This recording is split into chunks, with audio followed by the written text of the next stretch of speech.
Bonjour à tous et bienvenue, moi c'est Lauriane, ici je vous parle tricot, je vous parle laine et aujourd'hui on se retrouve pour parler de châle à un échou.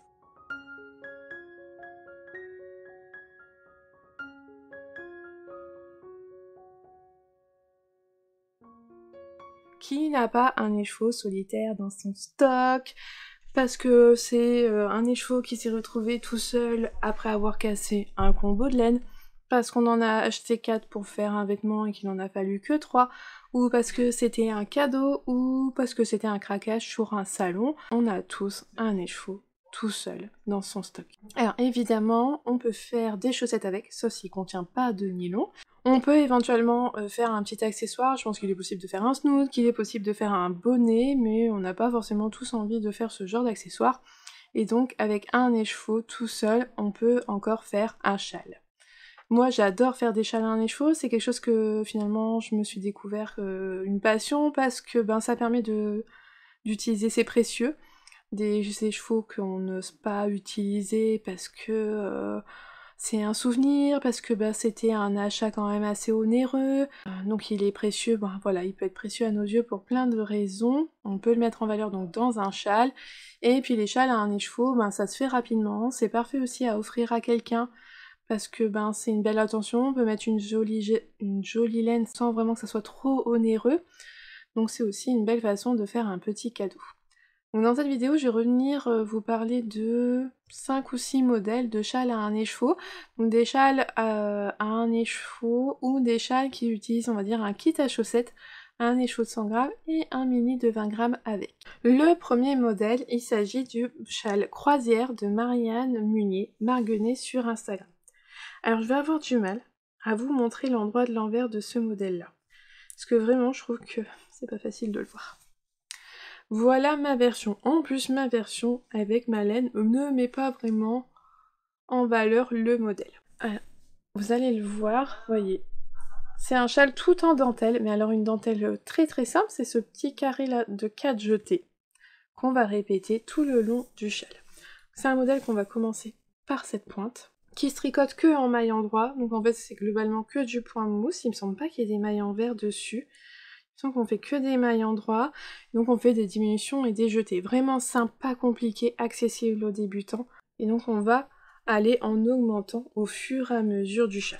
Hop, hop, hop, hop, hop, hop, hop, jusqu'au bout de sa laine. Il permet d'aller au bout de sa laine sans difficulté. Vous n'avez pas à peser au bout, au départ, en fait vous avancez, vous avancez. Alors peut-être que sur les derniers rangs, peut-être peser sa laine pour s'assurer d'avoir assez pour faire la dernière répétition qu'on doit faire. Éventuellement, mais voilà. Après on peut en gros s'arrêter quand on veut, même si il me semble que dans le patron il y a une recommandation de il faudrait s'arrêter sur tel rang, mais franchement, alors moi surtout dans mon coloris, je pense que je pouvais m'arrêter n'importe où, ça se voyait pas tant que ça. Sur quelqu'un qui a un coloris beaucoup plus clair et moins nuancé que le mien, on voit mieux le motif et peut-être qu'il faut un peu plus respecter le patron. Mais voilà.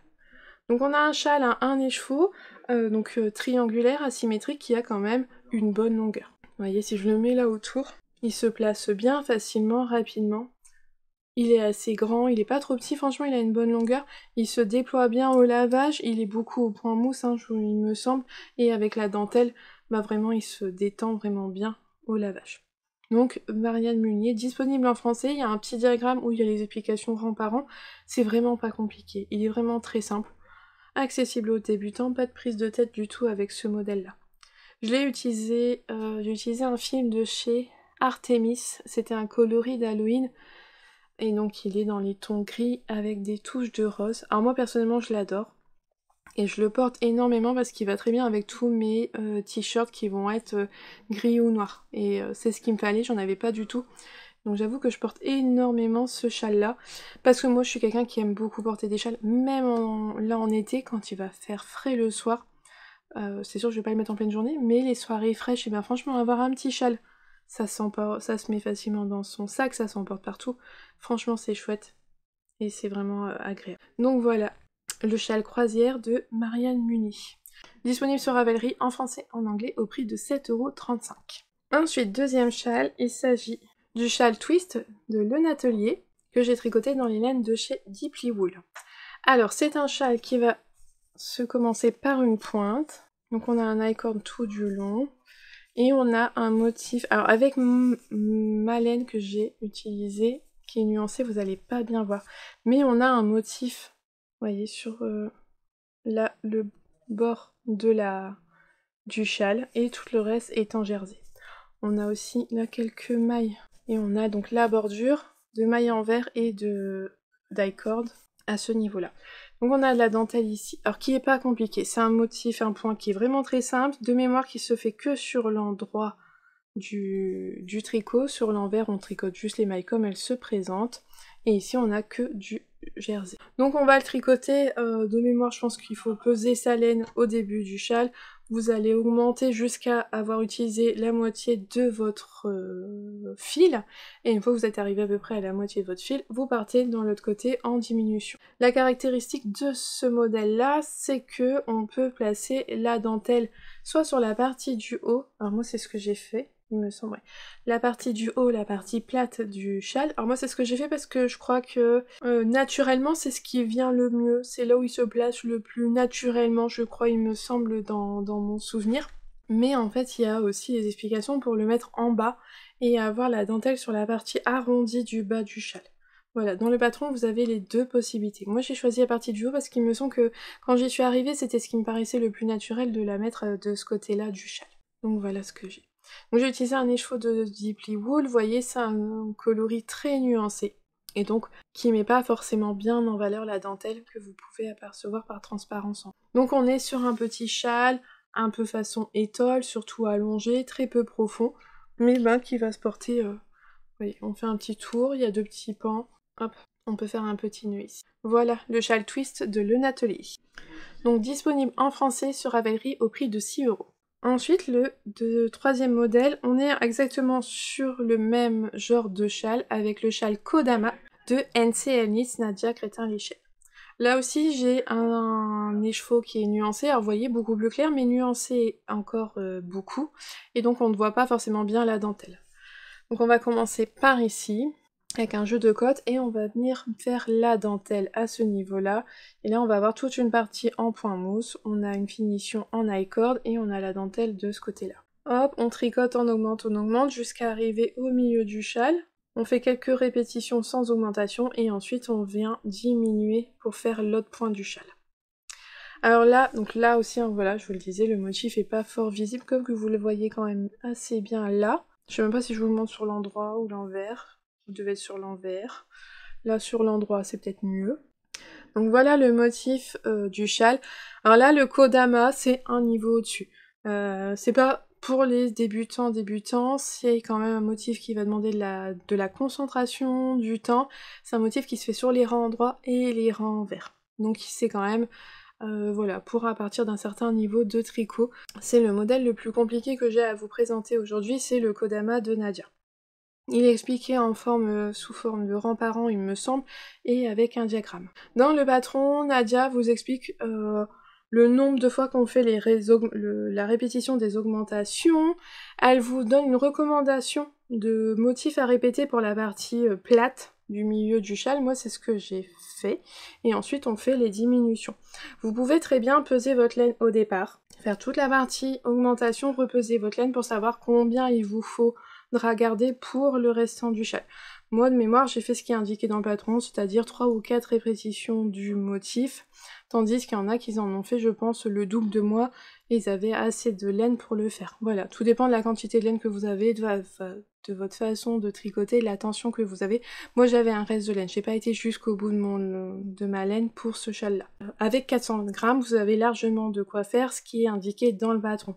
Mais sans vous soucier de votre quantité de laine, voilà, sans le peser, ne vous inquiétez pas, vous allez avoir un reste.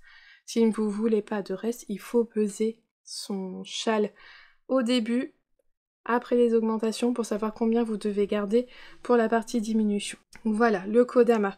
Donc c'est un modèle qui va demander de la concentration du début à la fin. Alors ça reste un châle à un écheveau, c'est pas extrêmement long à faire, mais ça va être vraiment celui qui est le plus compliqué de tous ceux que j'ai à vous présenter aujourd'hui. Donc le Kodama, et qui est vraiment très joli, et là aussi, qui nécessite plutôt une laine pas trop nuancée. Là, ici, c'était un coloris de chez Inès Green dans sa base. Alors, c'est de la single, ça doit être de mémoire. Bah, je sais plus. Il y a du mohair. Il doit y avoir 40% de mohair. 60% mérino, 40% de mohair, quelque chose comme ça. Environ, ça fait un fil assez poilu. Mais vous voyez, comme il est pas mal nuancé, on devine qu'il y a un motif, mais on le voit pas forcément bien. Donc voilà, le Kodama de Nadia Crétin-Lechen, disponible en français et en anglais sur Ravelry au prix de 7,37 €. On va passer maintenant à des châles qui nécessitent un écheveau de 100 g et un mini de 20 g. Parfait pour des kits à chaussettes, des gros kits à chaussettes, parce qu'il existe des kits à chaussettes 50 g et 20 g, donc là non ça fonctionne pas, mais oui, il existe des kits à chaussettes 100 g plus 20 g. Si vous n'avez pas envie de faire des chaussettes, ben, j'ai deux alternatives à vous proposer. La première, il s'agit du châle Ozono de Même les Anges tricotent. Le voici. Alors le châle Ozono a une construction hyper intéressante, hyper motivante. C'est un châle qui va se tricoter de cette pointe-là, d'abord. Donc on va venir tricoter cette section ici. Et on a des rangs de bébé nope. On va intégrer la couleur secondaire, donc son mini de 20 g. Là on a une rayure de jersey. Là on a des bébé nope avec son coloris principal. On fait des bébé nope ici. On refait là on refait du jersey. Bébé nope en vert. On arrive aussi ici au milieu de son triangle, à la moitié. Maintenant on va aller en diminuant. Je vous ai pas dit, hein, c'est du jersey sinon, du jersey tout du long, mais on a quelques sections, quelques rangs, vous voyez. Donc des teeny bubbles en anglais que ça s'appelle, mais moi j'appelle ça des bébé nope. Parce que ça fait comme des toutes petites nopes, c'est vraiment très simple à faire, c'est pas compliqué. Donc on va retrouver la même chose en symétrie de l'autre côté, un bébé nope coloris principal, rayure de jersey verte, un coloris contrastant, bébé nope, petite jersey, bébé nope, et on arrive là à la pointe. Donc là, quand on arrive à ce stade-là, ensuite on vient relever les mailles tout du long du bas du triangle de notre châle, et on va venir faire de chaque côté, donc avec un jeu de rangs raccourcis, ces rayures en point mousse. Ce qui va permettre d'allonger le châle. Voyez, ici on aura pu l'allonger de tout ça, mais de ne pas trop prendre en profondeur à ce niveau-là. On vient faire la même chose de l'autre côté, décidément. On vient faire la même chose de l'autre côté. Donc vous voyez, là on a des petits trous qui permettent de faire les rangs raccourcis. Et après on va venir reprendre les mailles, toutes les mailles sur son aiguille pour tricoter d'un seul tenant la bordure du châle. La voici. On va refaire un ou deux rangs avec son coloris contrastant et on finit avec un I-cord tout du long du châle. Donc c'est un modèle qui est vraiment hyper intéressant à tricoter parce qu'on va d'abord commencer par ce triangle là d'une pointe à une autre et ensuite on va tricoter dans un autre sens. On va reprendre les mailles pour aller vers le bas. C'est hyper intéressant, on s'ennuie pas, ça reste un châle à un écheveau à 120 grammes, c'est quand même assez rapide, hein, c'est pas non plus immense. De ce fait-là, donc chaque section elle est rapide, elle est pas très longue, on s'ennuie pas, c'était vraiment un pur plaisir à tricoter.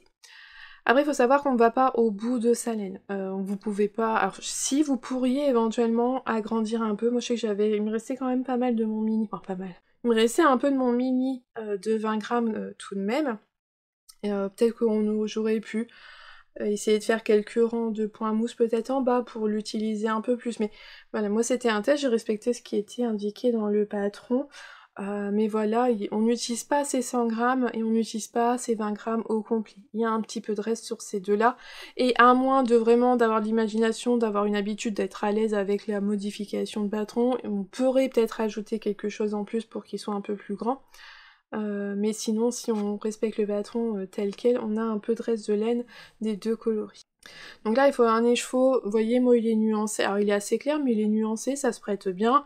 Un mini qui est contrasté, donc moi j'avais utilisé un kit de chez Carence et compagnie, donc qui était vraiment fait pour être travaillé ensemble, et ça rend vraiment très bien. J'en suis vraiment contente. Alors là, vous voyez, on est sur un petit châle. Hop, si je le mets autour, par rapport à ce qu'on a pu voir en début, avec par exemple le châle croisière est beaucoup plus grand. Vous voyez, là on est sur un petit châle. C'est pas forcément un châle que je porte beaucoup, finalement, parce qu'il est un peu trop petit, mais de mon souvenir, j'avais beaucoup aimé le faire. Donc voilà, pour le châle Ozono de Même les Anges tricotent, disponible sur Ravelry ou sur son site, disponible en français et au prix de 7,20 € sur Ravelry. Et enfin, donc le dernier châle, c'est la même chose, c'est un châle avec un écheveau de 100 grammes et un mini de 20 grammes. Il s'agit du châle Victoire de l'Atelier des Tricopates. le voici. Alors à la base, le châle Victoire a été pensé pour être tricoté avec un écheveau de 120 grammes parce que elle vend une base, des écheveaux qui font 120 grammes, 420 mètres de fil. Il y a une certaine base, je sais plus laquelle. Je sais qu'on peut la retrouver aussi chez Didier au fil d'Horus, mais voilà. L'atelier des tricopathes vend un écheveau qui fait 180 mètres.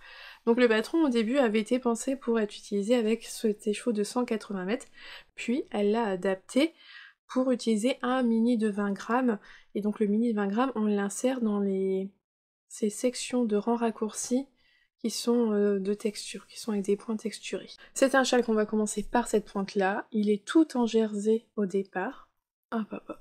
Puis on va venir travailler chaque côté séparément. On va faire cette première intersection avec ces mailles glissées.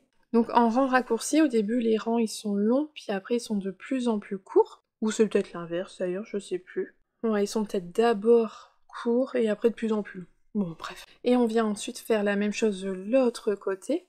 Donc ce qui permet en fait d'apporter de la longueur ici, mais pas trop de profondeur.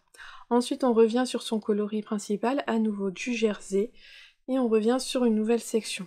Vous voyez, là on est sur un point tout ajouré. Donc là on a tout ça de rang, et plus on s'approche du centre, plus ça rétrécit. On le fait d'un côté, et puis on vient le faire de l'autre. Et on repart sur du jersey, et on termine avec la dernière section, qui est un jeu de côtes. Donc là, toujours pareil, d'un côté, puis de l'autre côté. C'est pas compliqué, c'est très bien expliqué, c'est très bien pensé, puis à force de le faire, on comprend la logique du châle, tout ça, c'est vraiment pas compliqué, c'était très agréable à faire. Et enfin, il se termine par du jersey et une petite bordure en côte brisée ou quelque chose du... Donc voilà, le châle Victoire. Bah vraiment très sympa à faire, très chouette, moi j'ai beaucoup aimé faire ma version. Il permet d'utiliser des kits à chaussettes, on va vraiment assez loin dans son châle. Je sais plus mon mini, mais on en restait un petit peu, mais pas énormément. Et son écheveau de 100 grammes, bah franchement en fait vous pouvez aller jusqu'au bout de votre laine en rallongeant la bordure. Moi je crois que j'ai pas eu assez de laine pour finir le châle, et peut-être qu'il y a moins de rang que prévu sur la bordure même. Mais voyez, de celle-là on peut aller jusqu'au bout de son châle. Et il est relativement grand. Si je vous compare avec Hosono, alors le milieu d'Hosono il est là, le milieu là... Alors que j'essaie de bien vous les mettre. Vous voyez, le châle Victoire est plus grand. Après, il y a mon écheveau de 100 grammes est passé totalement. Celui-là, on peut aller vraiment jusqu'au bout de sa laine. Donc là aussi, on peut jouer avec les couleurs. Vous pouvez utiliser une couleur nuancée. La couleur principale étant beaucoup sur du jersey. Franchement, toutes les couleurs y passent. Il n'y a pas de souci. Et comme c'est du jersey en droit, vous verrez bien toutes vos nuances. Et il faut un mini contrasté. Alors, voyez, moi, le mien, c'était un kit de chez Yggdrasil. Il va très très bien avec, il contraste un peu mais pas trop fort, et ben j'aime beaucoup ce côté assez doux et pastel du châle, j'aime beaucoup. Mais là aussi vous pourriez utiliser un coloris très clair ici et un fluo pour les petites sections là, bref il y a plein de possibilités possibles, n'hésitez pas à aller, je vous le dis souvent, mais d'aller sur Ravelry pour voir les versions des autres personnes qui l'ont tricoté, ça peut donner des idées. Mais là j'avais utilisé un kit de chez Yggdrasil, vraiment très très joli, vague pourpre si je dis pas de bêtises, et j'adore. Et c'est un châle que j'aime beaucoup mettre, parce que il a une bonne longueur. Vous voyez, quand je le mets, il se met facilement, il y a de la longueur. On fait facilement le tour, il y a des petits pans ici, il couvre bien. J'adore la couleur, il se marie avec beaucoup de choses que j'ai dans ma garde-robe, donc franchement c'est un modèle que j'aime énormément. Donc le châle Victoire de l'atelier des tricopathes. Donc c'est un modèle en français, disponible au prix de 6,60 € sur Ravelry, très bien expliqué, franchement n'hésitez pas. J'avais beaucoup aimé le faire. Et c'était le dernier modèle que j'avais à vous présenter pour aujourd'hui. Il me semble que c'est la deuxième vidéo que je fais à ce sujet-là, des châles à un écheveau. Je vous ai déjà fait une première vidéo, je vous la mets dans le petit. Donc n'hésitez pas à aller voir si vous ne l'avez jamais vu et si vous êtes à la recherche d'inspiration pour utiliser vos écheveaux solitaires de vos stocks de laine. Ou éventuellement pour faire un cadeau à quelqu'un. Parce que, vous voyez là déjà celui-là, il a une belle ampleur. Franchement, il a une belle ampleur. Le châle croisière aussi, il a une très belle ampleur. Ça fait un très joli cadeau à quelqu'un si on veut utiliser une jolie laine de teinturier. Ainsi s'achève cette vidéo. J'espère qu'elle vous aura plu. En attendant, je vous souhaite une belle journée ou une belle soirée en fonction de quand est-ce que vous la regardez. Et surtout un bon tricot. Et je vous dis à bientôt. Bye!